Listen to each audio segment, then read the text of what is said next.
Assalamualaikum warahmatullahi wabarakatuh. Alhamdulillah nahmaduhu wa nasta'inuhu wa nastaghfiruh wa na'udzu billahi min shururi anfusina wa min sayyiati a'malina. May yahdihillahu fala mudilla lahu wa may yudlil fala hadiya lahu. Asyhadu an la ilaha illallah wahdahu la syarika lahu wa asyhadu anna Muhammadan abduhu wa rasuluh. Allahumma salli ala Muhammad wa ala ali Muhammad kama sallaita ala Ibrahim wa ala ali Ibrahim innaka Hamidum Majid. Allahumma barik ala Muhammad wa ala ali Muhammad kama barakta ala Ibrahim wa ala ali Ibrahim innaka Hamidum Majid. Ikhwan fillah, ibu-ibu, bapak, saudara-saudara, jamaah salat maghrib dan salat isya insyaallah Masjid Ar-Rahmah rahimakumullah.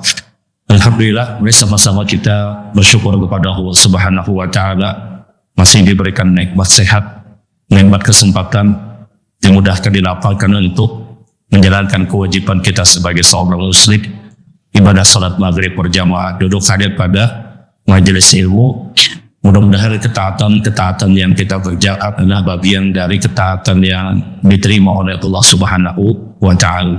Baik Bapak Ibu rahimakumullah, malam hari ini kita akan sambung kajian kita pada pertemuan yang lalu dan kita akan ambil durasi waktu insyaallah untuk mungkin berdialog dari apa yang disampaikan atau mungkin ada hal yang dianggap dirasa perlu untuk sama-sama kita perbincangkan di kesempatan malam hari ini.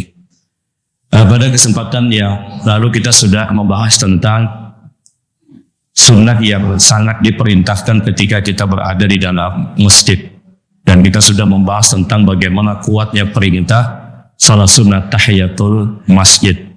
Saking diperintahkannya, ada sebahagian ulama yang menyebutkan hukumnya wajib. Namun pendapat yang rajih adalah hukumnya sunnah muakkad. Pendapat yang menyebutkan itu hukumnya wajib adalah karena banyaknya sabda Nabi SAW. Banyaknya perintah Rasul SAW. Sehingga perintah tersebut berulang dinyatakan Rasul SAW. Ketika Nabi bertemu dengan Abu Hurairah, bertemu dengan Anas ibnu Malik, bertemu dengan Wa'il ibnu Hajar dan banyak para sahabat yang lain, Nabi berkata kepada para sahabat, kalau engkau masuk masjid, kata Nabi, jangan engkau duduk sampai engkau sholat 2 rakaat. Sehingga kisaran hadis yang memerintahkan untuk melaksanakan sholat sunat tahiyatul masjid itu sampai lebih dari 20 periwayatan. Dan tidak ada sholat sunnah yang sangat banyak perintahnya Rasul SAW yang sangat diperintahkan Nabi dengan jumlah hadis yang berulang melebihi daripada sholat sunnah tahiyatul masjid, dan bahasan yang mengalahkan tahiyatul masjid ketika bicara jumlah hadisnya hanya sholat tahajud. Artinya kalau kita membanding jumlah perintah salat sunnah rawatib misalnya, qobliyah subuh, qobliyah zuhur, ba'diyah zuhur, ba'diyah maghrib dan ba'diyah isya, itu kalah jumlah kalau kita bicara jumlah hadis yang memerintahkan dengan tahiyatul masjid. Ini gambaran bagaimana Nabi menginginkan sekali kepada kita untuk melaksanakan yang namanya tahiyatul masjid. Sampai disebutkan dalam satu riwayat ketika Nabi SAW berkhutbah pada hari Jumat, di tengah-tengah khutbah ada sahabat Nabi yang masuk ke dalam masjid yang bernama Sulaik al-Ghatafan. Sulaik al-Ghatafan ketika itu dia ingin menyimak khutbah Rasulullah SAW dan dia pun ingin melepaskan tahiyatul masjid, artinya dia ingin langsung duduk. Tapi dengan kondisi yang seperti ini pun ditegur Rasulullah SAW. Sholli raka'ataini khafifatain, kata Rasulullah. Wahai Sulaik, salat dulu 2 rakaat. Dan ini gambaran bagaimana perintah tahiyatul masjid itu begitu dahsyat. Sampai Nabi di tengah-tengah khutbah Jumat, pada saat beliau berkhutbah pada hari Jumat, ada sahabat Rasulullah yang masuk ke dalam masjid. Dan dia ingin duduk. Dalam kondisi yang seperti itu Nabi berhenti pada khutbahnya. Kemudian perintahkan sahabat tadi untuk melaksanakan salat sunat tahiyatul masjid. Gambaran sekali lagi begitu pentingnya perintah tahiyatul masjid. Sehingga hukum tahiyatul masjid itu minimal jatuh kepada sunnah muakkad, sunnah yang sangat-sangat ditekankan dan diperintahkan. Dan kita sudah bahas tentang pada saat kita masuk ke dalam masjid, Kemudian kita menghitung, kita tidak cukup waktu untuk menyelesaikan tahiyatul masjid. 20-30 detik atau misalnya 1 menit. 1 menit lagi iqamah misalnya. Maka menurut perhitungan kita tentunya mayoritas kita akan berhitung 1 menit. Tidak akan cukup untuk melaksanakan salat sunat tahiyatul masjidnya. Maka di sini sebenarnya kita punya pilihan. Pilihan yang pertama adalah kita tunggu iqamah. Baik berada pada posisi berdiri ataupun berada pada posisi langsung duduk. Karena baik berdiri menunggu iqamat dikumandangkan dengan duduknya kita di masjid langsung tanpa tahiyatul masjid, secara hukum itu sama. Sama-sama tidak mengerjakan tahiyatul masjid.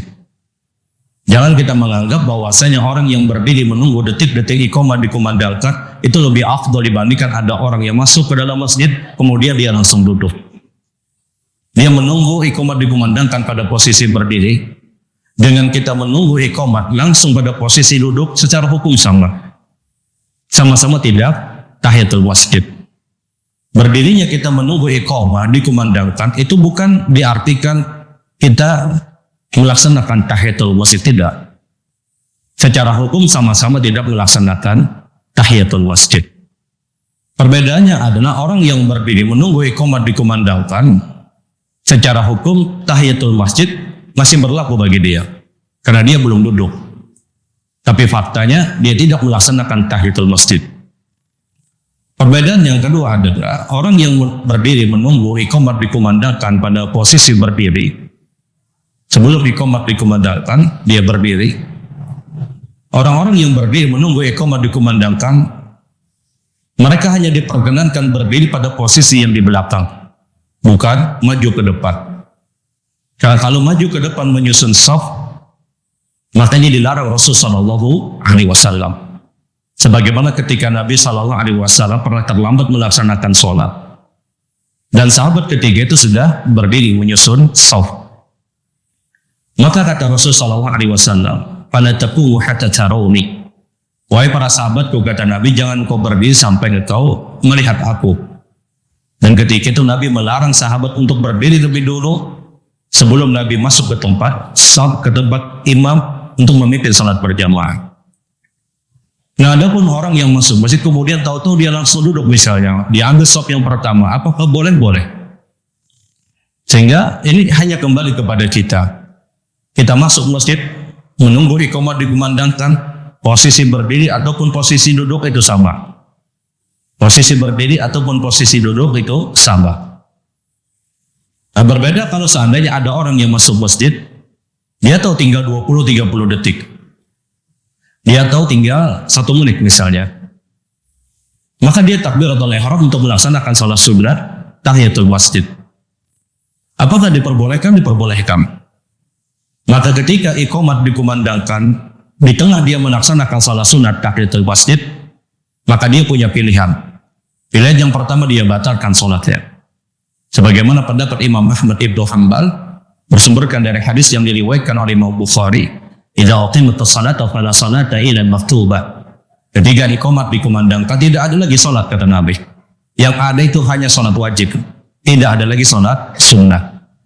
Dalilnya yang digunakan oleh pendapat Imam Ahmad ibn Hanbal ketika ada orang yang sedang melaksanakan salat sunnah, kemudian iqamat dikumandangkan dan dia belum selesai, maka dia batalkan salat sunnahnya.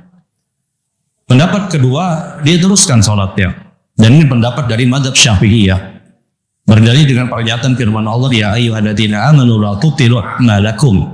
Wahai orang-orang yang beriman, jangan kalian membatalkan amal kalian ketika kalian sedang beramal. Ketika kalian sedang beribadah, teruskan. Dan inilah yang digunakan pendapat Syafi'iyah. Dia salat tahiyatul masjid, kemudian iqamat dikumandangkan, dia teruskan salatnya. Pendapat ketiga adalah pendapat Imam Malik.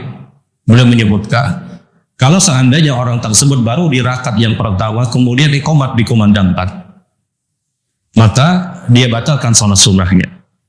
Tapi ketika dia sudah masuk pada rakaat yang kedua, orang itu masuk rakaat kapan? Ketika dia mendapatkan rukuk. Ketika dia rukuk di rakaat yang kedua, menurut pendapat Imam Malik, dia teruskan salatnya. Dan zahirnya, wallahu a'lam, pendapat Imam Malik itu pendapat yang lebih baik. Kenapa? dia menggabungkan dua dalil yang sepertinya bertentangan. Dan dalam kaidah hukum menyebutkan al-jam'u muqaddam 'ala an-nasikh wal mansukh. Menggabungkan dua dalil yang sepertinya bertentangan itu lebih baik daripada mengambil satu dalil kemudian menggugurkan dalil yang lainnya. Ini berkaitan dengan tahiyatul masjid. Kemudian sunat yang kedua yang sangat diperintahkan juga ketika kita berada di masjid adalah dia berusaha untuk mengisi saf-saf yang di depan. Perintah untuk mengisi saf yang di depan itu begitu banyak disabdakan Rasulullah SAW. Dan ada satu kaidah yang menyebutkan pada saat ada perintah dari Allah atau perintah dari Rasul dan sifatnya penekanannya itu kuat, maka pahalanya itu pasti besar. Ketika ada perintah dari Allah dan perintah dari Rasul, perintah dari Allah atau perintah dari Rasul SAW, penekanannya itu sangat-sangat kuat, maka pahalanya itu pasti besar.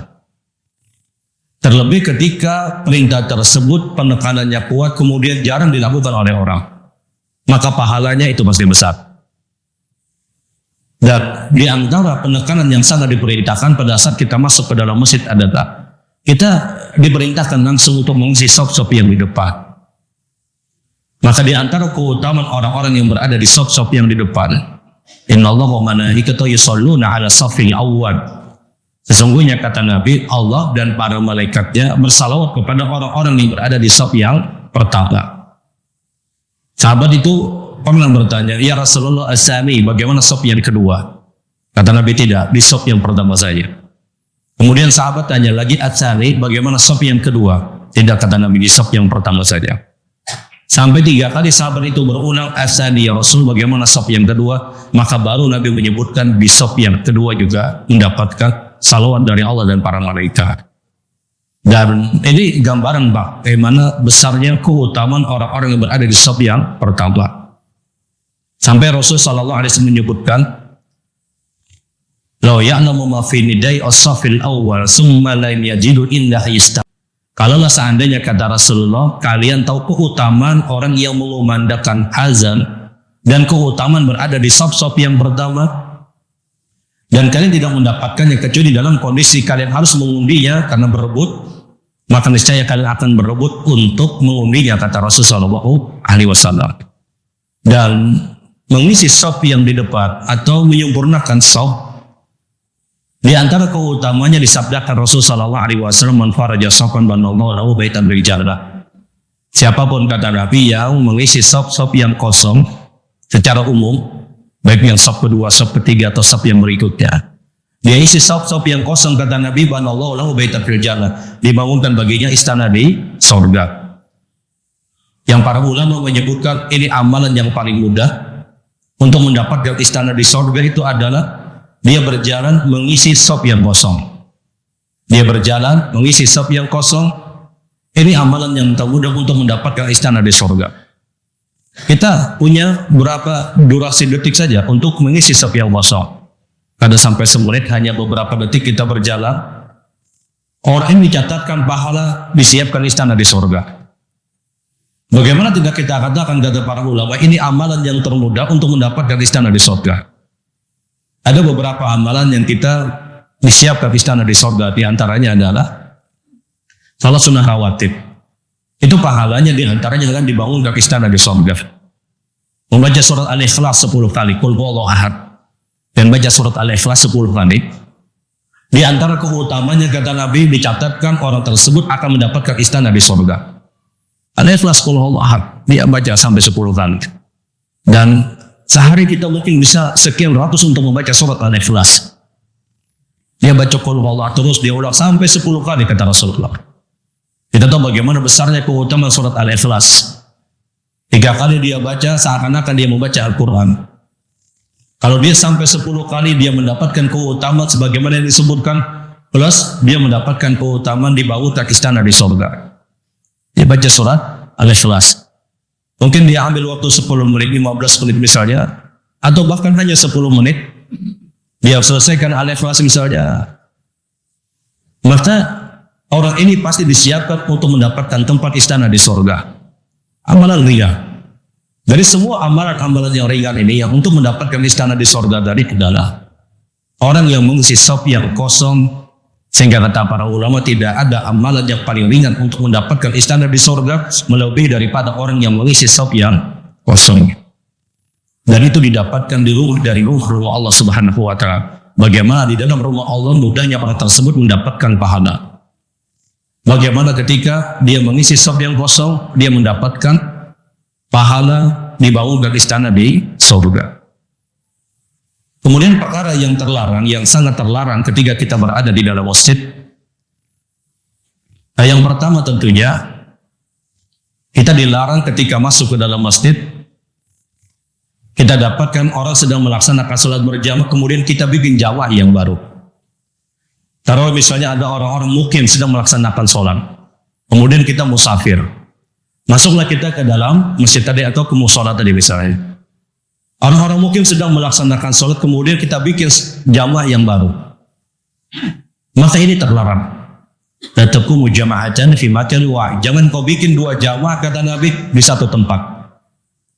Kalau kita musafir, kemudian kita dapatkan orang-orang mungkin sedang melaksanakan sholat, maka pilihannya hanya dua. Kita bisa ikut sholat dengan orang-orang mukim, atau orang-orang mukim selesaikan sholat mereka, baru kita melaksanakan sholat berjamaah. Kita tidak boleh membuat dua jamaah di satu tempat. Kita tidak boleh untuk bikin jamaah dua jamaah di satu tempat. Dan ini larangan Rasul Sallallahu Alaihi Wasallam. Boleh jadi kata para ulama, larangan ini agar tidak terjadi perpecahan di antara kaum muslimin. Karena kalau misalnya ada yang satu grup bikin jamaah, masuk grup yang lain bikin jamaah, ada keegoan yang dirasakan oleh sebagian orang. Sebagian orang dia fanatik dengan kelompoknya, fanatik dengan golongannya. Dan Rasul larang orang itu fanatik pada satu golongan, pada satu kelompok. Kita masuk masjid, kemudian terjadi kefanatikan di antara orang-orang yang sholat di tempat tersebut. Maka ini jelas terlarang. Bagaimana mungkin di dalam rumah Allah terjadi kefanatikan satu golongan dengan golongan yang lain.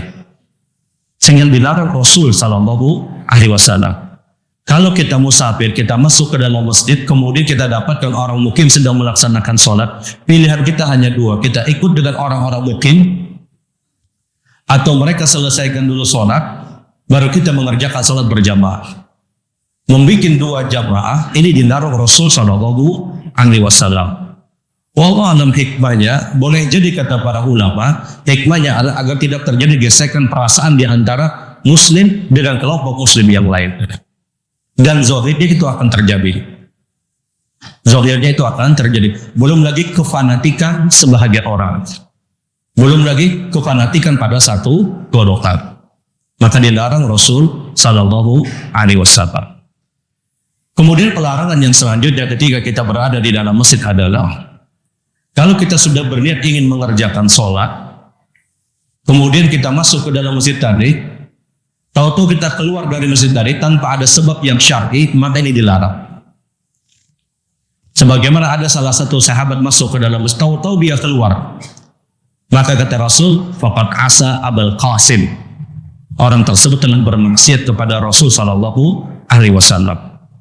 Kita akan mengerjakan sholat. Masuklah kita ke dalam masjid, masuklah kita ke dalam musola misalnya. Tahu-tahu kita kemudian keluar dari musola tersebut dengan dalih bukan alasan yang syar'i. Dilihat musolanya pindah rigat, keluar aja gini sedang. Model yang seperti ini telah bermaksiat kepada Rasul. Sesederhana apapun satu musola di zaman kita hari ini, tidak akan pernah lebih sederhana di zaman Rasul Sallallahu Alaihi Wasallam. Nabawi di zaman Rasulullah tidak ada karpet. Nabawi di zaman Nabi tidak ada marmer, tidak ada keramik yang ditempatkan untuk sujud. Nabawi di zaman Rasul Sallallahu Alaihi Wasallam ketika para sahabat itu sujud, maka menempel pasir-pasir di dahi-dahi mereka. Tidak ada tempat yang lebih sederhana di zaman kita hari ini melebihi daripada Nabawi di zaman Rasul Sallallahu Alaihi Wasallam. Sekarang ada orang yang masuk musola, ada orang yang masuk masjid, dia lihat, oh ini masjidnya rigat, masjidnya kotor, kemudian dia keluar mencari dianggap masjid yang lebih baik misalnya. Model yang seperti ini dilarang Rasul Sallallahu Alaihi Wasallam. Dia jelas dia ingin sholat, jelas dia ingin sholat, kemudian masuk orang remeh. Dilihat musolanya belum cat biasanya. Musolanya belum becat. Kemudian dia keluar misalnya. Orang yang seperti ini telah bermaksiat kepada Rasul.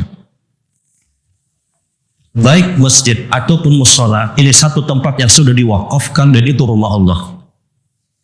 Kalau ada orang yang bertamu di satu tempat, di satu rumah seorang muslim, kemudian dia keluar dari rumah tersebut dengan alasan rumahnya kada bagus di sini.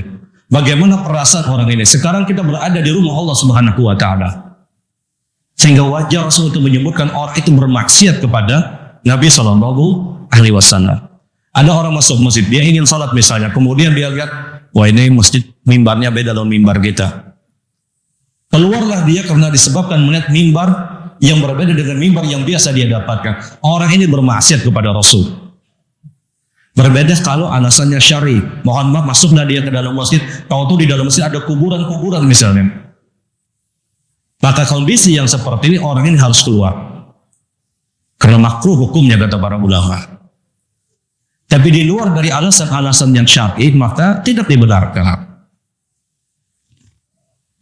Lain kalau yang hendak mukami saja, singgah di masjid, singgah di musola, dilihat WC-nya kardabi nyaman, berpindah misalnya. Ini berbeda.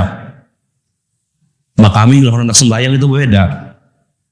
Tapi kalau dia sudah wudu, dia ingin masuk ke dalam masjid, dia sudah ingin masuk ke dalam musola, kemudian masuklah orang ini dalam kondisi dia sudah berwudu dan dia ingin sholat. Kemudian dia keluar disebabkan alasan-alasan yang bukan alasan yang syar'i, maka ini terlarang. Maka ini terlarang. Sesederhana apapun satu tempat, ketika itu tempat sudah diwakafkan untuk ibadah kepada Allah, maka hakikatnya hukumnya adalah rumah Allah Subhanahu wa taala. Sesederhana pun satu musola, kemudian dia beribadah di tempat tersebut, pahalanya itu pasti berbeda dengan ibadah yang sama yang dia kerjakan di istana-istana yang dia miliki. Karena keagungan dan kemuliaan rumah Allah Subhanahu wa taala. Kemudian di antara perkara yang juga terlarang adalah ketika kita berada di dalam masjid, Muhammad bin Hajrul sampaikan dan ini berulang, Rasulullah SAW bersabda, "Fala yuwaqtinna ahadakum fil masjid." Kata Rasul Shallallahu Alaihi Wasallam, jangan engkau ketika engkau berada di dalam masjid kapling tempat di satu tempat. Kita di masjid itu jangan kapling tempat. Dilarang Rasul Shallallahu Alaihi Wasallam. Kecuali orang-orang ini orang-orang yang berhajat dengan tempat tersebut. Contoh misalnya ada orang-orang yang sakit, orang-orang yang sulit sekali misalnya, yang mau tidak mau dia berada di pojok kanan ataupun di pojok kiri, ini berbeda. Tapi kalau kita dalam kondisi sehat saja, normal saja, kemudian tahu-tahu kita kapling tempat di satu tempat, maka ini terlarang. Kapling tempat yang dimaksud adalah orangnya belum datang, sejadahnya sudah datang. Dia telepon kawannya, kamu kemana? Aku ke masjid. Amparakan sejadah aku aja sedih. Ini yang dikatakan kapling tempat. Model yang seperti terlarang. Model yang seperti ini terlarang. Kenapa? Menghalangi orang untuk mengisi saf tadi. Menghalangi orang untuk maju ke depan untuk berada di saf tadi. Dan Rasulullah SAW melarang seseorang ketika dia berada di masjid, jangan kau kapling, kata Nabi. Jangan kau khususkan satu tempat. Kecuali memang dia berhajat pada tempat tersebut. Contoh misalnya, orang-orang yang sakit, orang-orang yang sangat sulit misalnya, yang mau tidak mau mereka harus berada di tempat itu saja. Atau misalnya orang-orang yang ada di belakang imam, hanya itu saja misalnya. Dikaplingkan untuk orang-orang yang khusus misalnya, 1-2 orang misalnya. Yang orang-orang ini menjaga imam, kalau seandainya imam salah maka dia bisa betulkan. Yang kalau seandainya imam itu uzur maka dia bisa ganti imam tersebut. Ini berbeda. Karena Rasul SAW sebutkan, liwalini dawil ahami wa ahlul luha. Orang yang di belakang saya ini kata cara memimpin sholat, dan diharapkan orang yang sudah dewasa. Siapa mereka? Orang-orang yang di belakang imam, 1-2 orang di belakang imam, ini tidak masalah orang itu dikhususkan. Tapi kalau kita bukan bertugas di tempat tersebut, tahu-tahu kita minta kapling tempat, maka ini terlarang. Nah, berbeda halnya orang itu sudah datang, orangnya sudah datang, kemudian diampar sejadah, kemudian dia keluar misalnya. Maka apakah orang terdorong kapling tempat? Tidak, kenapa? Dia sudah datang di awal. dia sudah datang di awal. Ada orang misalnya diampar sejadah, dia sudah datang lebih dulu, dia mengampar sejadah. Karena dia ingin berbuka puasa, dia keluar dari masjid dulu misalnya. Kemudian berbukalah orang ini. Orang tidak bisa masuk ke tempat dia, kenapa? Karena ada sejadah yang sudah dia letakkan. Apakah ini kapling? Tidak. Dia lebih dulu datang ke tempat tersebut dan dia punya hak lebih. Dia punya hak lebih untuk berada di tempat tersebut. Yang kita maksud adalah orang yang kerja, orang yang belum datang, bapak dan kawan-kawan, anak akan sejadah kelak. Ini yang dilarang Rasul Shallallahu Alaihi Wasallam. Karena menghalangi orang ingin melakukan kebaikan. Yang kedua juga kata para ulama, di antara hikmahnya adalah, mohon maaf, biasanya orang yang mengkhususkan tempat di situ-situ saja, padahal dia bukan orang yang berhajat, maka terkadang biasa muncul perasaan ego pada orang tersebut, rasa kibar, rasa sombongnya orang tadi, rasa ujub, rasa bangga diri, seakan-akan dia dikhususkan di tempat itu. Maka dilarang Rasul Sallallahu Alaihi Wasallam. Ini diantara beberapa pelarangan ketika kita berada di masjid. Yang terakhir mungkin yang perlu saya sampaikan adalah di antara pelarangan yang sangat kuat juga ketika kita berada di masjid adalah tidak boleh melakukan transaksi jual beli di dalam masjid. Dan kalau zaman hari ini mungkin transaksi online, maka itu tetap terlarang. Dia buka, kemudian dia lihat, oh ini tempulu murah aja saja. Kemudian terjadilah transaksi online di dalam masjid. Apakah ini terlarang? Ini terlarang. Tapi kalau hanya urusannya masuk ke keranjang aja, ya ada 6 orang ketujuh masuk keranjang aja, masuk taruh keranjang. Apakah ini dilarang? Belum. Dilarang itu ketika dia sudah berada pada posisi oke untuk memberi barang tersebut dan dia sudah menyetujuinya. Tapi kalau melihat gambar bina bagus keranjang dulu, karena jam 11, jam 12 malam hanya merojaah presiden. Maka apakah ini terlarang? Tidak terlarang. Yang terlarang ketika terjadi transaksi jual beli. Baik Bapak Ibu rahimakumullah, dari sini dulu kalau ada yang perlu kita berbicara dari apa yang disampaikan, atau mungkin ada hal yang dianggap dirasa perlu, waktunya mempersilahkan.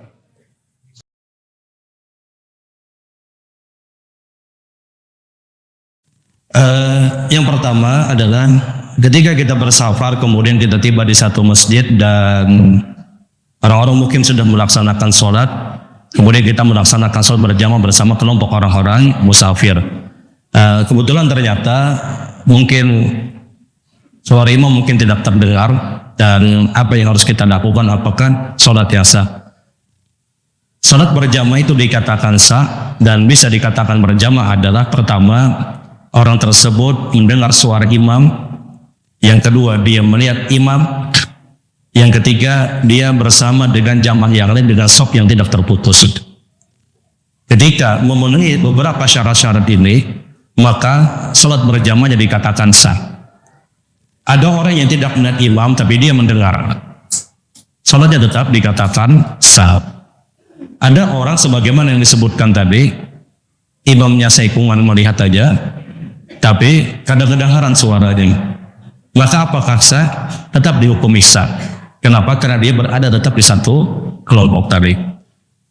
Bahkan mungkin ada orang yang tidak melihat imam dan dia tidak mendengar, tapi safnya masih tersambung. Maka apakah salat berjamaahnya sah? Salat berjamaahnya sah. Dan model yang seperti ini pun banyak, karena dia hanya mengikut pada saf-saf yang ada di depannya. Sehingga zahirnya salat yang dilakukan tadi dihukumi sah dan tidak perlu untuk mengulang. Tidak perlu untuk mengulang. Kalau seandainya mungkin terjadi kesalahan dari sebagian makmum karena tidak mendengar suara imam, tahu-tahu dia bangun dulu dari sujudnya, kok ternyata imam masih sujud misalnya, ya sudah dia balik saja dulu, dia sujud lagi. Dan ini sifatnya darurat, sifatnya sudah darurat. Ada sebagian kita mungkin sholat berjamaah, sana wasmanat imam nih, maka dia bangun dari sujud, oh ternyata imam masih sujud, maka dia kembali ke tempat sujudnya. Apakah sah? Tetap sah. Karena dia masih berada pada keadaan yang seperti itu, dia berada di lingkungan, dia masih melihat imam. Sehingga selama seseorang itu mendengar suara imam, atau dia melihat imam, atau safnya tersambung dengan kaum muslimin yang lain, maka salat berjamaahnya tetap dihukumi sah. Dan Allah Maha mengetahui dari apa yang terjadi tadi. Kemudian Apakah ketika kita mendapatkan kasus yang sama kita harus berpindah ke masjid yang atau ke musola yang lain? Di sini hanya kita menghitung pertimbangan saja. Pertimbangan dalam artian kalau memang terjadi kemudaratan sebagaimana yang disebutkan, maka kita mengambil kaidah yang berlaku darul mafasid muqaddam ala jalbil masalih. Menghilangkan kemudaratan itu lebih baik daripada mengambil sebuah kemaslahatan. Dan zahirnya ini jelas darurat. Kenapa? Karena boleh jadi terganggu salat kita.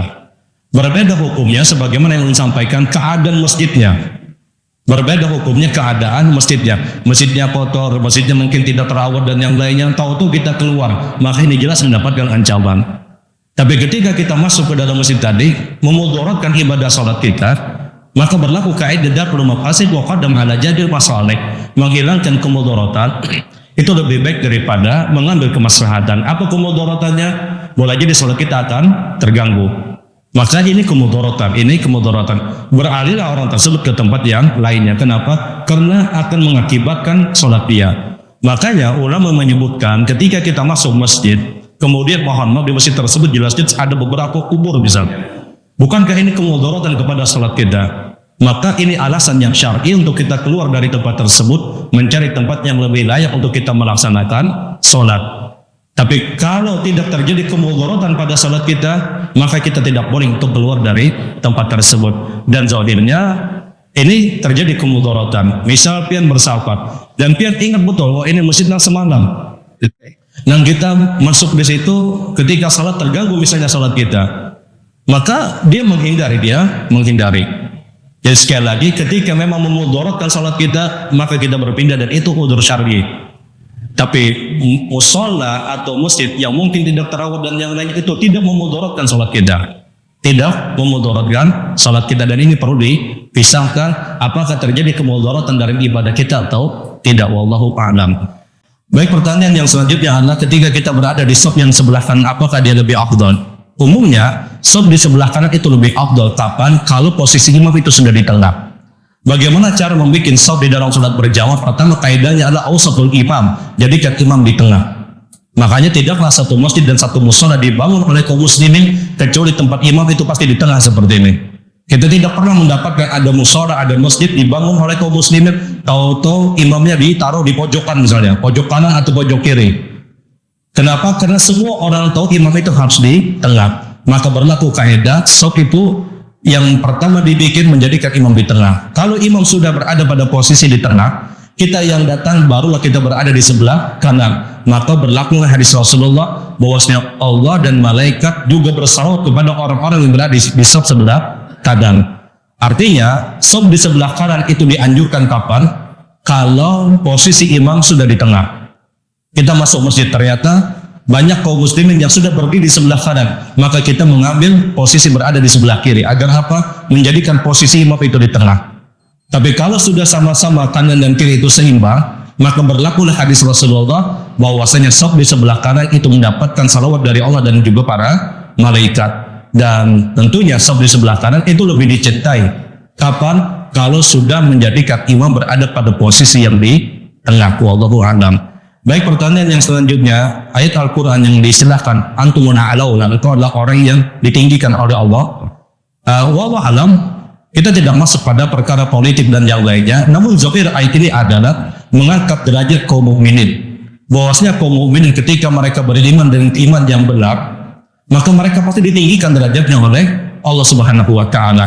Oleh karena itu, paham mukhalafahnya, pemahaman terbalik pada ayat ini adalah ketika kaum mukminin bukan beriman dengan iman yang baik, iman yang benar, maka itu pasti dia mendapatkan kehinaan dan dia pasti direndahkan oleh orang-orang yang lain. Sehingga sekali lagi zahir ayatnya adalah secara umum kalau dia memang beriman dengan iman yang baik, maka dia pasti ditinggikan oleh Allah Subhanahu wa taala. Sebagaimana berkah Allah akan turunkan kepada kita kapan? Kalau kita benar-benar beriman dan bertakwa dengan sebenar-benarnya. Wallahu a'lam. Baik, pertanyaan yang selanjutnya adalah tadi masalah apa tadi Pak? Jual beli. Oh ya, mencari akhlak itu jangan di masjid. Memang itu disebutkan oleh kelompok para sahabat radhiyallahu ta'ala anhum dengan mengutip beberapa pernyataan Rasulullah sallallahu alaihi wasallam. Kita bisa menilai orang itu baik ketika kita sudah pernah bersafar dengan orang tadi. Yang kedua berkaitan dengan masalah amanah. Yang ketiga bicara masalah hutang. 3 perkara ini kita bisa menilai orang tadi. Kalau kita pernah bersabar dengan orang, kita akan tahu sifat aslinya kayak apa. Kenapa? Orang bersabar dia akan terlihat sifat aslinya. Begitupun juga ketika bicara masalah hutang.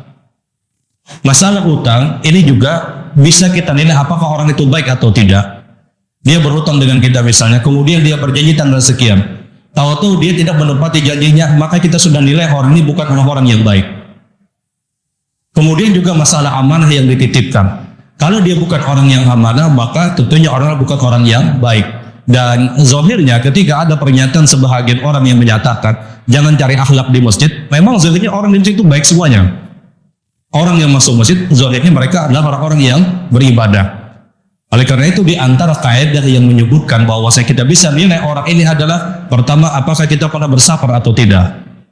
Orang bersabar dengan seseorang, dia tahu sifat aslinya kayak apa. Kalau hanya bertemu 1 jam, 2 jam, orang itu bisa untuk merubah karakter dia. Tapi kalau sudah 2-3 hari misalnya, maka dia akan sulit.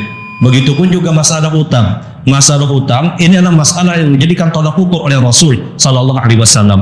Apakah dia juga orang yang baik atau tidak? Kalau dia tepat waktu, dia tetap tepat janjinya, maka orang ini orang baik. Maka Nabi SAW orang yang terbaik di dalam menyelesaikan hutang. Nabi itu bayar hutang sebelum waktunya, bahkan ditambahkan Rasul SAW sebagai rasa terima kasihnya Rasul SAW. Dan ini memang beberapa hal yang disebutkan oleh para sahabat mengutip apa yang dinyatakan Nabi SAW. Baik Bapak Ibu rahimakumullah, ini mungkin yang saya sampaikan di kesempatan malam hari ini, mudah-mudahan bermanfaat.